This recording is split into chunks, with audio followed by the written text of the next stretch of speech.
बस सारा दिन चाह पिला देती है, चाह पिला देती है करते रहते हैं।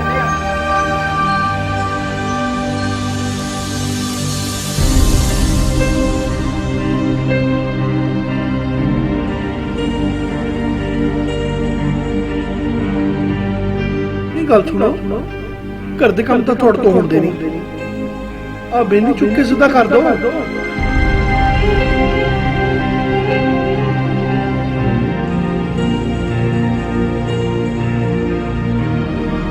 पापा ताडे घर दा कोई काम नहीं करते। आ बेनी चुक के सीधा बस कर सारा दो। दिन चाह पिला देती है, चाह पिला देती है करते रहते हैं।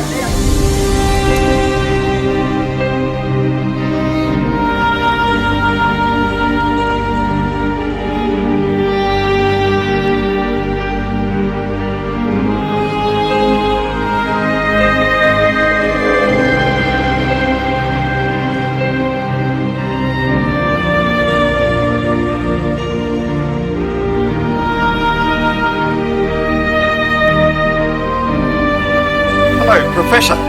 Professor.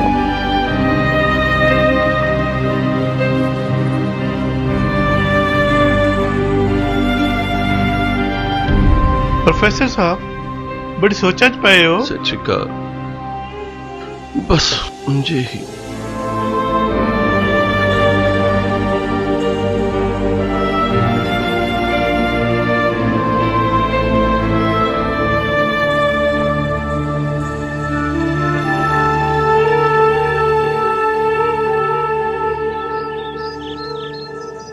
आज चलने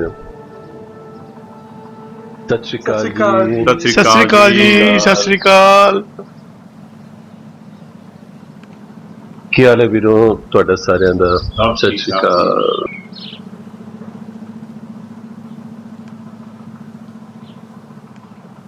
ਜਰਨੈਲ ਜੀ ਤੁਹਾਡੀ ਇੰਡੀਆ ਦੀ ਕਦ ਦੀ ਵਾਪਸੀ ਹੈ ਜੀ? बस जी इसे महीने की 10 ਨੂੰ। वैसे बच्चे तो कहते हैं कि रुको पापा साडे कोल, पर नहीं असी नहीं मन्ने। ਉਹ ਜੀ ਸਾਡਾ ਤੇ ਕਿਤੇ ਵੀ ਦਿਲ ਨਹੀਂ ਲੱਗਦਾ ਸਵਾਏ ਬੱਚਿਆਂ ਦੇ।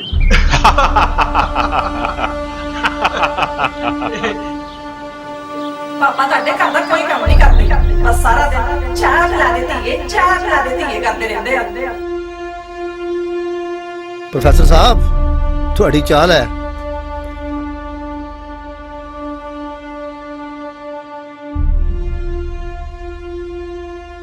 जगतार सिंह जी बड़े चुप चुप लग रहे हो, कोई गल है? नहीं नहीं कोई गल नहीं है। लगता है भाभी ने डांटिया होना है।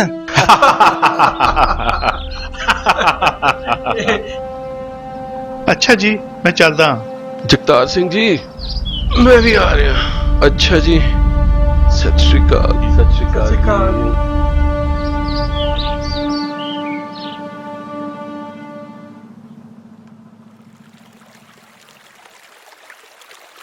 प्रोफेसर साहब बच्चे हुण साडे नहीं डॉलरां दे बन के रह गए ने। जे किते जाण नूं कहिए तां कहंदे ने साडे को पैसे ले लो, साडे को टाइम नहीं है। चंद सिक्कियां करके बच्चे मापियों तो दूर हो जाते हैं। सच जगतार सिंह जी ਤੁਹਾਡਾ छोटा बेटा इंडिया ही है ना? प्रोफेसर साहब छोटी ने उन्हें ਸਾਨੂੰ ਧੱਕਾ ਹੀ ਮਾਰ ਦਿੱਤਾ। ਕਹਿੰਦੀ ਹੈ ਜੇ ਤੇਰੇ ਮਾਪੇ ਇੱਥੇ ਆਏ ਤੇ ਮੈਂ ਘਰ ਛੱਡ ਕੇ ਹੀ ਚਲਾ ਜਾਵਾਂਗੀ।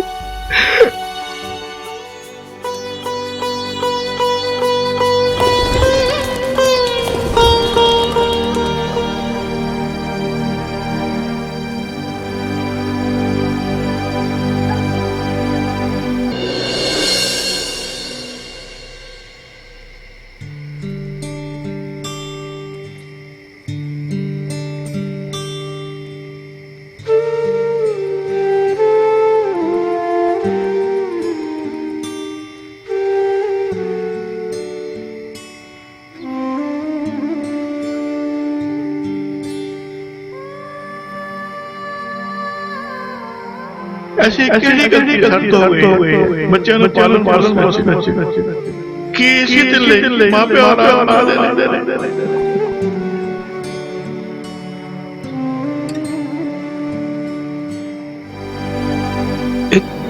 ਜਿਹਾ ਸਵਾਲ ਕਰਦਾ ਜਗਤਾਰ ਸਿੰਘ ਜੀ ਨੂੰ ਜਿਹਦਾ ਮੇਰੇ ਕੋਲ ਕੋਈ ਵੀ ਜਵਾਬ ਨਹੀਂ।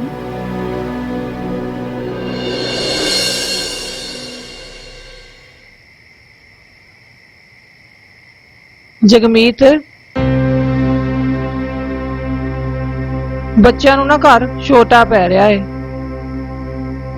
ਕਿਉਂ ਨਾ ਆਪਾਂ ਪਾਪਾ ਜੀ ਵਾਲਾ ਕਮਰਾ ਬੱਚਿਆਂ ਦਾ ਟੋਏ ਰੂਮ ਬਣਾ ਦਈਏ ਤੇ ਪਾਪਾ ਨੂੰ ਗਰਾਜ 'ਚ ਸੌਣ ਲਈ ਭੇਜ ਦਿੰਦੇ ਆ। ਉਂਝ ਵੀ ਤਾਂ ਖਾਲੀ ਪਿਆ ਏ।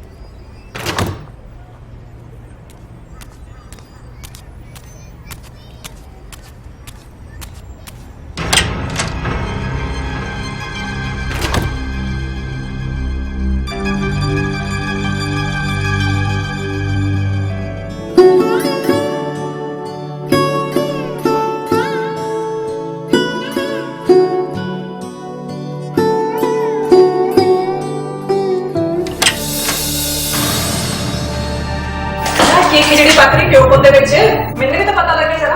ਹੋ ਹੋਲੀ ਬੋਲ ਹੋਲੀ। ਨਾ ਤੁਹਾਨੂੰ ਪਤਾ ਨਹੀਂ ਹੈ ਆਪਾਂ ਹੁਣ ਨਵਾਂ ਘਰ ਬਣਾਉਣਾ ਹੈ ਤਾਂ ਤੁਸੀਂ ਆਪ ਦੇ ਚੀਜ਼ਾਂ ਖਰੀਦ ਲਿਆਏ ਆ। ਉਹ $7 ਦਾ ਕੋਟ ਲੈ ਕੇ ਆਇਆ, ਉਹ ਵੀ ਸੈਕਿੰਡ ਹੈਂਡ ਮਾਰਕੀਟ ਚੋਂ। ਉਹ ਇਹਨਾਂ ਬਜ਼ੁਰਗਾਂ ਦਾ ਕੀ ਹੈ, ਇਹ ਤਾਂ ਮਿੱਟੀ 'ਚ ਵੀ ਖੁਸ਼ ਹੋ ਜਾਂਦੇ ਨੇ। ਤੈਨੂੰ ਰਾਜ ਕਰਕੇ ਮੈਂ ਕਿਤੇ ਮਰਨਾ ਹੈ ਲੈ।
नवी कंपनी आई है। हाँ जी नवी कंपनी आई है 4 साल की। सत श्री अकाल अंकल जी। जींदे रहो और सब ठीक है ना? हाँ जी। और बेटा गुरजीत तेरे पापा नहीं नजर आते आजकल? पापा तो इंडिया चले गए ने अंकल। कहीं का काफी दिनों तो दिसे नहीं। हाँ जी। और बच्चों सब ठीक है।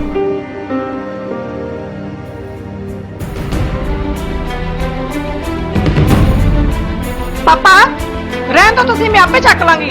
कोई ना बेटा बैठो।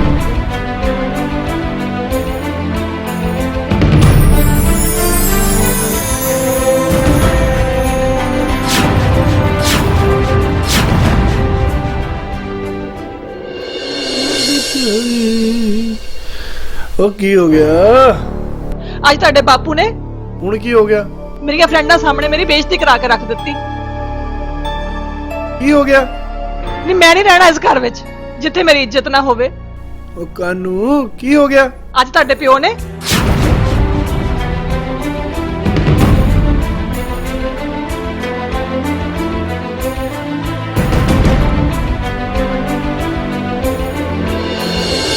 ਚੱਲ ਕੋਈ ਨਾ ਹੁਣ ਤੂੰ ਠੰਡ ਰੱਖ ਨਹੀਂ ਮੈਂ ਨਹੀਂ ਠੰਡ ਰੱਖਣੀ ਵੀ ਹੁਣ ਠੰਡ ਰੱਖ ਠੰਡ ਕੋਈ ਨਾ ਮੈਂ ਹਾਂ ਨਾ ਐਵੇਂ ਛੋਟੀ ਛੋਟੀ ਗੱਲਾਂ ਲੈ ਕੇ ਨਾ ਬੈਠੇ ਕਰੋ ਮੈਂ ਕਰਦਾ ਗੱਲ ਠੀਕ ਹੈ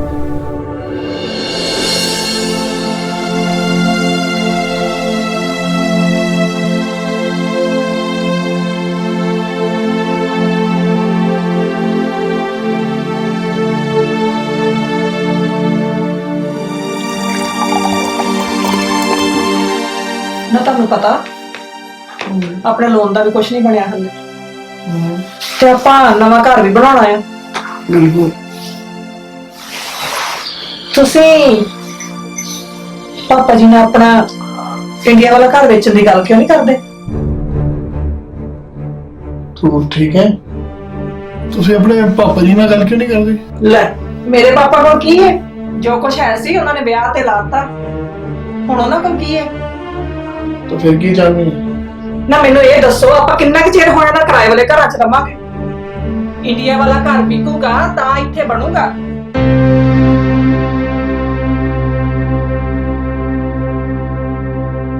ਗੱਲ ਤਾਂ ਤੂੰ ਬਹੁਤ ਸੋਹਣੀ ਕੀਤੀ ਮੈਂ ਕੱਲ ਹੀ ਪਾਪਾ ਨਾਲ ਗੱਲ ਕਰਦਾ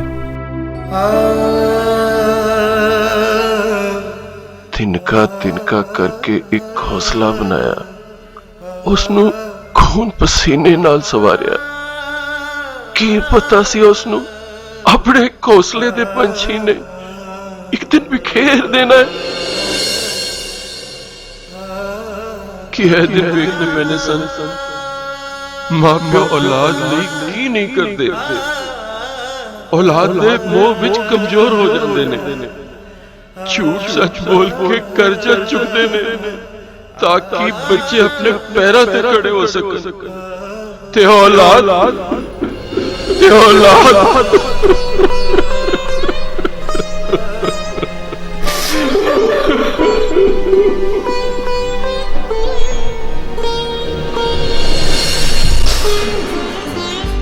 औलाद को तो माँ पे पास बैठे तो समय नहीं आखिर माँ प्यो की चाहते ने दो पल प्यार दे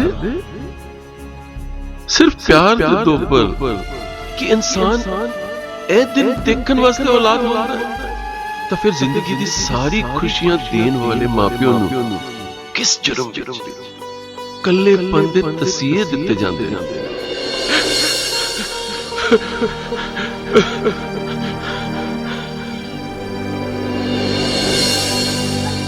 मैं क्यों अपने आप को उन हजारों माँ प्यो की तरह कमजोर महसूस कर रहा नहीं नहीं नहीं मैं इतना कमजोर नहीं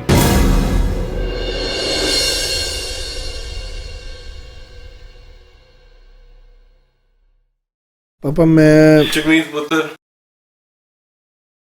मेरी इंडिया की टिकट करा दे मैं इंडिया जाना ਠੀਕ ਹੈ ਪਾਪਾ ਮੈਂ ਵੀ ਤੁਹਾਡੇ ਨਾਲ ਇੱਕ ਗੱਲ ਕਰਨੀ ਸੀ ਪਾਪਾ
ਜਗਮੀਤ ਫੋਨ ਵੱਜ ਰਿਹਾ ਹਾਂ ਫੋਨ ਚੱਕੋ ਫੋਨ ਵੱਜ ਰਿਹਾ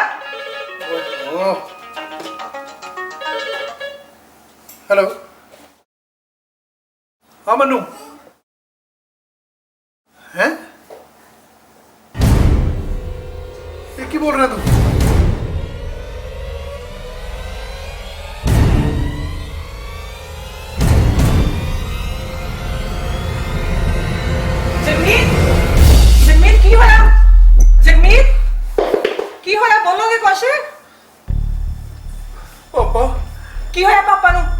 ਪਾਪਾ ਠੀਕ ਨੇ? ਪਾਪਾ ਨੇ ਇੰਡੀਆ ਵਾਲਾ ਘਰ ਬ੍ਰਿਧ ਆਸ਼ਰਮ ਬਣਾਤਾ।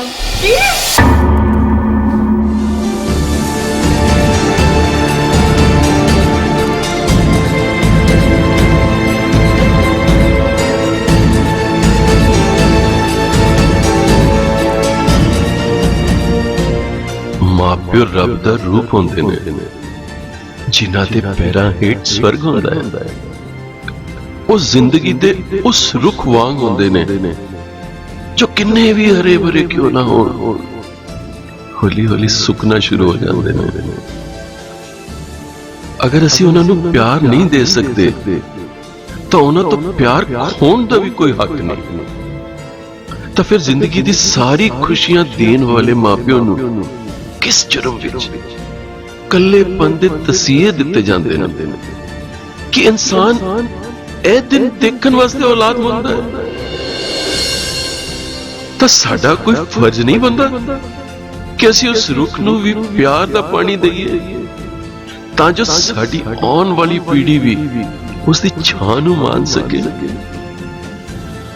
ਕਿਸੇ ਨੇ ਸਹੀ ਕਿਹਾ, ਬਜ਼ੁਰਗ ਹੁੰਦੇ ਨੇ ਘਰ ਦੀਆਂ ਰੌਣਕਾਂ, ਬਜ਼ੁਰਗ ਹੁੰਦੇ ਨੇ ਘਰ ਦੀਆਂ ਰੌਣਕਾਂ, ਨਾ ਰੌਣਕਾਂ ਘਟਾਇਓ ਸੋਹਣਿਓ, ਇਹ ਮਾਲੀ ਬੂਟੇ ਲਾਉਣ ਵਾਲੇ ਇਹਨਾਂ ਨੂੰ ਧੁੱਪੇ ਨਾ ਬਿਠਾਇਓ ਸੋਹਣਿਓ, ਇਹਨਾਂ ਨੂੰ ਧੁੱਪੇ ਨਾ ਬਿਠਾਇਓ ਸੋਹਣਿਓ।